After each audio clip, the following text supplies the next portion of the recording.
65-year-old Chris Jones is a Dublin taxi driver. He's not yet eligible for the state pension.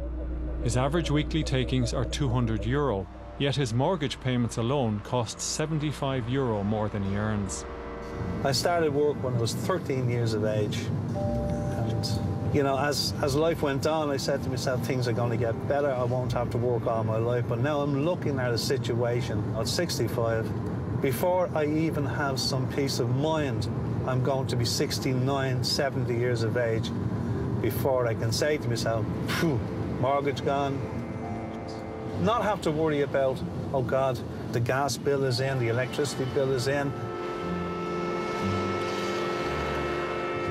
The luxury to me now is buying a bottle of wine in Lidl for $5.99 and drinking it in the house. That's my luxury. Charlie Haughey once said, perception is reality. Well, let me tell you something now. You can perceive all you want about the taxi industry. There is no luxury in this business. All there is arduous hours just to get something to keep above the water.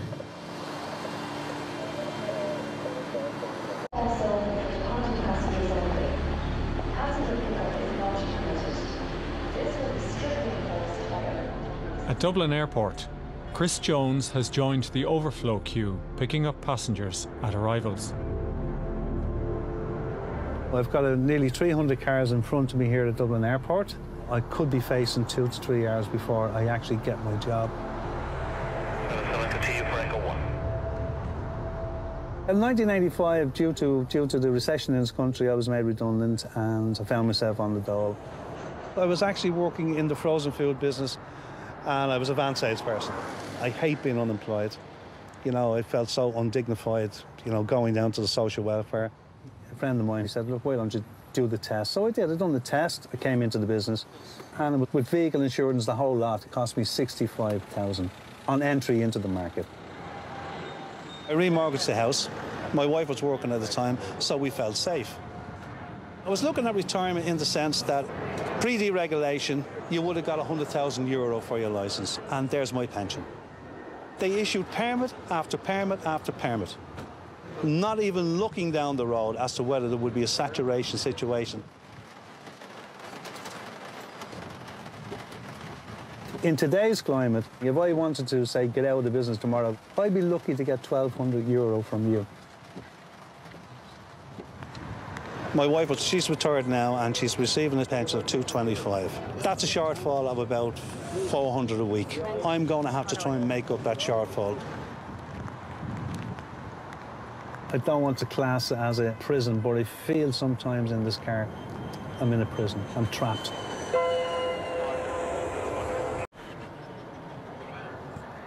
Chris Jones has been waiting 2 hours for a fare at Dublin Airport. If you may see in the distance, there's a big board up there where when your number comes up, they then will tell you exactly what terminal you go to and that. But it's the waiting around, you know, the hanging around, you know, you can only drink so much coffee. The guys who are conscious of sitting around all the time, if the weather's anyway good, they walk around the perimeter to give themselves some exercise. It's like the exercise yard in Mountjoy. Also in the overflow queue is 78-year-old Stan Darby. He's working to supplement his state pension.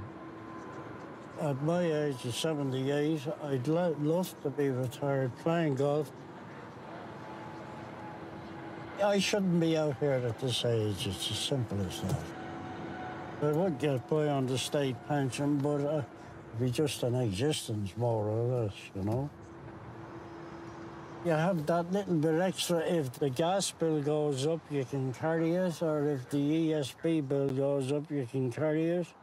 Most of the people I come up with that didn't drive taxis, they would have retired around 65. A lot of them had private pensions with their state pension, and they're able to do things that I wouldn't be able to do on the state pension.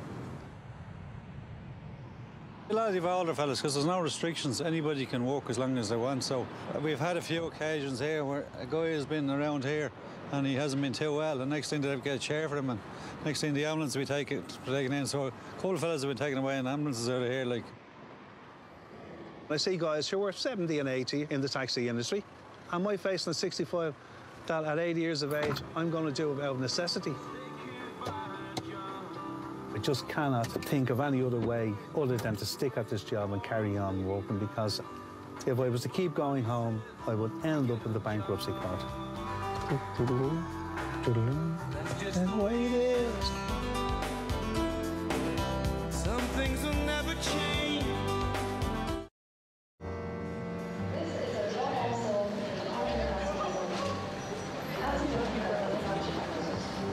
3 hours after he joined the rank, 65-year-old Chris Jones finally picks up a fare.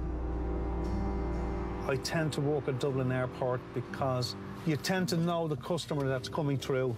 You get to an age where you say, I can't risk driving around the streets anymore. We've heard the shock stories of taxi drivers being attacked. There's only 2 of us at home now, so I think it's unfair, you know, for me to try and stay out.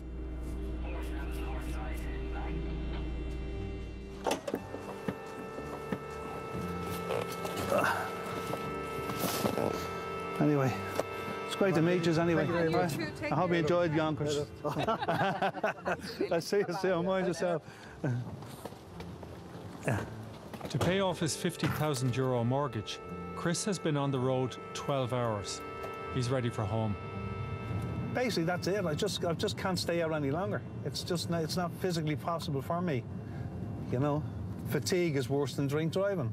And I don't want to end up in a situation where I'm fatigued when I'm driving around. So I got to go home and get my rest.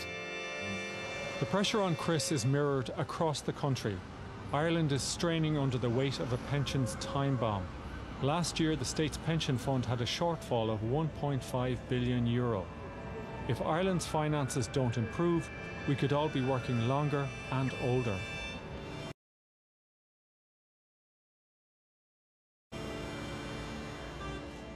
So we want to do. Taxi driver Chris Jones is also struggling with day-to-day expenses. Well, as I'm self-employed, and that is my means of earning a living, with the mileage that we're doing, it's imperative that you go in, say 15,000 kilometres and have your car serviced. What's the mileage on now? 270,000 kilometres. You don't see a convoy? You don't. If you were to keep driving around looking for work, I mean, you're talking about having to have 240 petrol money for 6 days. Just driving around searching for work. 2006 car, so what's that, 6 years old now, so. I have to work to 12 hours a day at least to try and sustain a level of income that my mortgage be met, and my gas bill, my ESB bill, and my phone bill. I would say you've about another 4,000 to 5,000 left on the brake pads. On the brake pads, great stuff. That's good news. That's good news. I cannot retire. Next year, when I come into the qualification for the state pension, it would probably work out at less than 500 for the 2 of us. Within 6 months, my house will be repossessed because I wouldn't be able to afford to pay the mortgage. Oh, yeah. Changing this car. Yeah.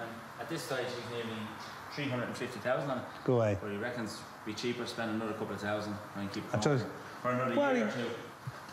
Try and walk into a bank now and ask them to upgrade your car. What will they tell you? Exactly. You're not a viable proposition anymore.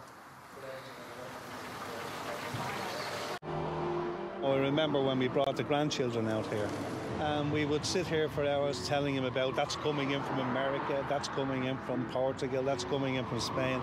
Even now today, my wife rang and said the children are in the house and they were asking for me. Evan, he said to me, "You're always at work, Grandad. Why are you always at work?" And I said, "I have to get money, son. It's not, we've no other choice." You often say to yourself, God, if I only win the lottery, where would I retire to? And the one place in the world where I'd love to go to would be Gran Canaria, a place called Puerto Rico. It's in my dreams that one day I'll get the 6 numbers and I'll just put my 2 fingers up to the establishment and say, I am going, goodbye.